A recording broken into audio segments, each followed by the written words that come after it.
DMK और UPA सरकार का 4 साल पुराना नाता आज पूरी तरह टूट जाएगा। डीएमके ने राष्ट्रपति को समर्थन वापसी की चिट्ठी सौंप दी है।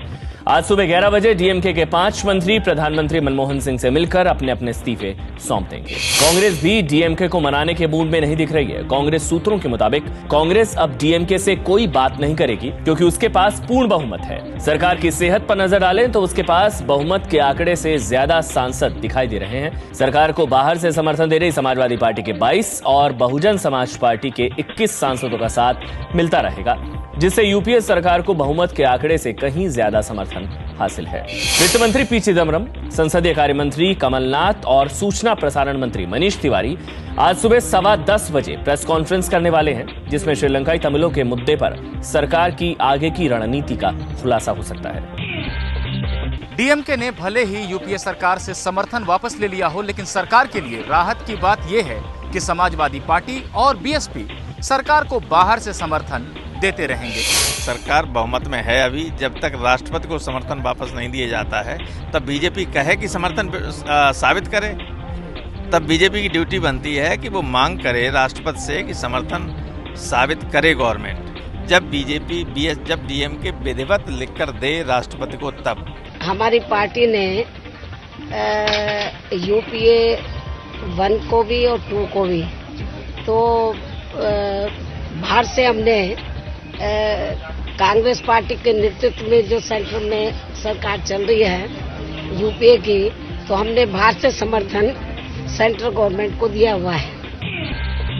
18 सांसदों वाली डीएमके और 1 सांसद वाली वीसीके के समर्थन वापस लेने के बावजूद यूपीए सरकार को कोई खतरा नहीं है। डीएमके के लोकसभा में 18 सांसदों और वीसीके के 1 सांसद को हटा दिया जाए तो यूपीए के पास 232 सांसद रह जाते हैं। यूपीए सरकार को बाहर से समर्थन दे रही समाजवादी पार्टी के 22, बहुजन समाज पार्टी के 21, आरजेडी के 4 और जेडीएस के 3 सांसदों को जोड़ दें तो ये आंकड़ा 282 हो जाता है, जो बहुमत के आंकड़े से कहीं ज्यादा है। सरकार पूरी तरह बहुमत में है, हम स्थिर हैं, हमें कोई परेशानी नहीं है, हमें कोई चिंता नहीं है।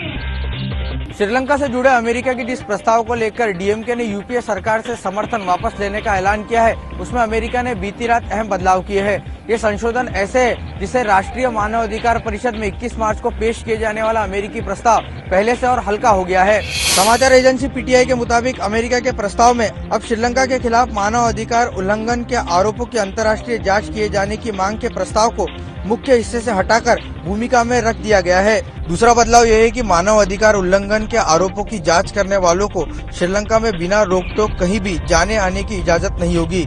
इतना ही नहीं, संशोधित प्रस्ताव में कहीं भी जेनोसाइड यानी जातीय नरसंहार शब्द का इस्तेमाल नहीं किया गया है। डीएमके का कहना है कि भारत सरकार अमेरिका पर दबाव डालकर उसके प्रस्ताव में ऐसे संशोधन कराए जिससे कि श्रीलंका के खिलाफ जातीय नरसंहार के आरोपों की निष्पक्ष अंतर्राष्ट्रीय जाँच हो सके। इसी मांग को लेकर उसने यूपीए सरकार से समर्थन वापस ले लिया है। केंद्रीय कैबिनेट ने गरीबों को 3 रुपए किलो चावल देने वाले बिल को मंजूरी दे दी है। कैबिनेट ने कुछ संशोधनों के साथ आज ये बिल पास किया। इसी हफ्ते सरकार इस बिल को संसद में लाएगी। देश की करीब 67% आबादी को सस्ता अनाज देने की तरफ सरकार ने एक बड़ा कदम बढ़ाया है। भोजन के अधिकार बिल को कैबिनेट ने हरी झंडी दे दी है। इसके तहत गरीबी रेखा से नीचे गुजारा कर रहे लोगों को अब हर महीने प्रति व्यक्ति 5 किलो सस्ता अनाज मिलेगा। इसमें चावल 3 रुपए किलो हर महीने और गेहूं 2 रुपए किलो और 1 रुपए किलो मोटा अनाज प्रति व्यक्ति के हिसाब से मिलेगा। इसके अलावा अंत्योदय अन्न योजना के तहत आने वाली करीब 2 करोड़ 43 लाख सबसे गरीब परिवार हर महीने 35 किलो अनाज पा सकेंगे। समाज का हमारा वो हिस्सा जिनको भरपूर भोजन नहीं मिल पाता, हमारे बच्चे हैं, महिलाएं हैं, उनको खाद्य सुरक्षा हो, उसके लिए एक ऐतिहासिक कदम। भोजन के अधिकार बिल को सोनिया गांधी की महत्वाकांक्षी योजनाओं में माना जाता है। इस बिल के पास होने के बाद देश में 67% लोगों को भोजन की गारंटी मिलेगी। सरकार ने एंटी रेप लॉ को कैबिनेट की मंजूरी सुबह दिलाई और रात होते होते लोकसभा ने भी इसे मंजूर कर दिया। कंसेंसस होने के बाद भी कई लोगों ने वहां अमेंडमेंट मूव करने का प्रयास किया, बट मेजॉरिटी थी हाउस में, तो बिल वो अमेंडमेंट पास नहीं हो गए। सरकार ने ये दावा किया है कि सत्र शुरू होने से पहले इस मामले में जो अध्यादेश सरकार ने जारी किया था, कहीं न कहीं सरकार ने अपना वायदा पूरा किया है और कानून बनाने की प्रक्रिया में एक अहम मील का पत्थर सरकार ने पार कर लिया है। अब सरकार इरादा रखती है कि राज्यसभा में इसे जल्द से जल्द पेश किया जाए और वहां से भी इसको मंजूर करा लिया जाए। सरकार की माने तो कल ही सरकार इसको राज्यसभा में पेश कर पारित कराने की पहल कर सकती है। हम लोग ने वादा किया था देश से कि इसी सत्र में हम इस कानून को पास करने का निर्णय लिया है। अब सारी निगाहें राज्यसभा में लगी रहेंगी, जहां पर सरकार के पास बहुमत नहीं है। गुजरात के सूरत में 3 पार्षदों समेत 4 बीजेपी नेताओं पर होटल में मारपीट का आरोप लगा है। आरोप है कि खाना नहीं मिलने से गुस्साए बीजेपी नेताओं ने अपने साथियों को बुलाकर होटल में तोड़फोड़ और मारपीट की। सीसीटीवी कैमरे की ये तस्वीरें गुजरात के सूरत की हैं, जहां बीजेपी के 3 पार्षदों पर होटल में खुलेआम गुंडागर्दी करने का आरोप लगा है। बताया जाता है कि अश्विनी कासुंदरा, जिग्नेश नायक और मनीष ठाकुर नवसारी कस्बे के इस होटल में देर रात खाना खाने पहुंचे। खाना खत्म होने पर होटल के कर्मचारियों ने खाना देने से मना कर दिया तो इन्होंने अपने समर्थकों के साथ होटल में जमकर हंगामा मचाया। आरोप है कि इन्होंने कर्मचारियों के साथ मारपीट और गाली गलौज भी की। तीनों पार्षदों के साथ बीजेपी के स्थानीय नेता बबलू शर्मा भी मौजूद थे। पुलिस ने इस मामले में अब तक कुल 10 लोगों के खिलाफ केस दर्ज किया है, लेकिन अब तक सिर्फ 2 आरोपियों को ही गिरफ्तार किया जा सका है। महाराष्ट्र विधान भवन के अंदर एएसआई की पिटाई के केस में 2 विधायकों पर केस दर्ज हुआ है। एमएनएस विधायक राम कदम, बहुजन विकास अखाड़ी के विधायक क्षितिज ठाकुर समेत 12 अन्य लोगों पर मुकदमा दर्ज किया गया है।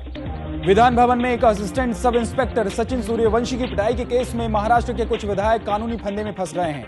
मरीन लाइंस पुलिस स्टेशन में एमएनएस विधायक राम कदम और बहुजन विकास अघाड़ी के विधायक क्षितिज ठाकुर के खिलाफ 8 धाराओं में मुकदमा दर्ज किया गया है। पीड़ित ने दोनों की ही पहचान की है। हालांकि इस मामले में 12 अन्य लोगों के खिलाफ भी केस दर्ज हुआ है।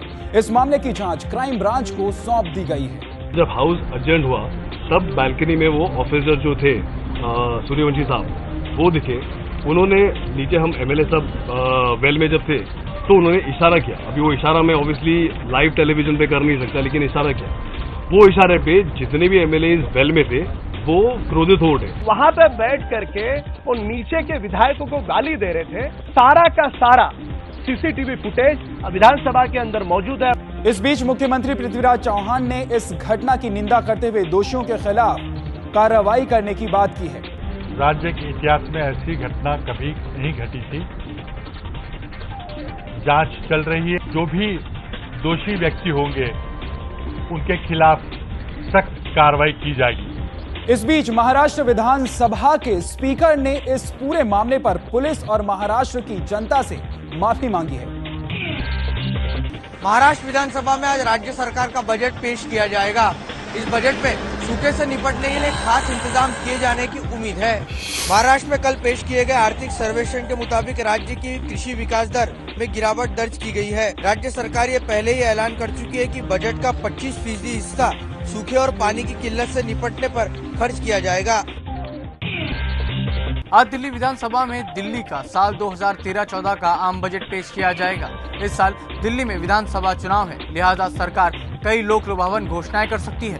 आज दिल्ली विधानसभा में मुख्यमंत्री शीला दीक्षित, जो कि दिल्ली की वित्त मंत्री भी हैं, दिल्ली का आम बजट पेश करेंगी। इस साल आखिर में दिल्ली के विधानसभा चुनाव होने हैं, लिहाजा आम बजट में दिल्ली वालों को कई चीजें मिल सकती हैं। इस बजट में दिल्ली सरकार हर वर्ग को खुश करने की कोशिश करेगी। वहीं दिल्ली के सत्ता पक्ष और विपक्ष दोनों के विधायकों ने शीला दीक्षित से मुलाकात कर अपनी मांगे रखी हैं, जिसे वो चाहते हैं कि बजट में शामिल किया जाए। यही हमने इस तरह की उनसे रिक्वेस्ट करी है कि आम आदमी के ऊपर इस तरह का जोड़ना पड़े। ग्रामीण क्षेत्रों का बजट बढ़ाया जाए। थोड़ा चाहूंगी कि घरेलू जो चीजें हैं उनको कम किया जाए, गैस में भी थोड़ी कमी की जाए। दिल्ली की मुख्यमंत्री शीला दीक्षित का बतौर वित्त मंत्री ये तीसरा बजट है।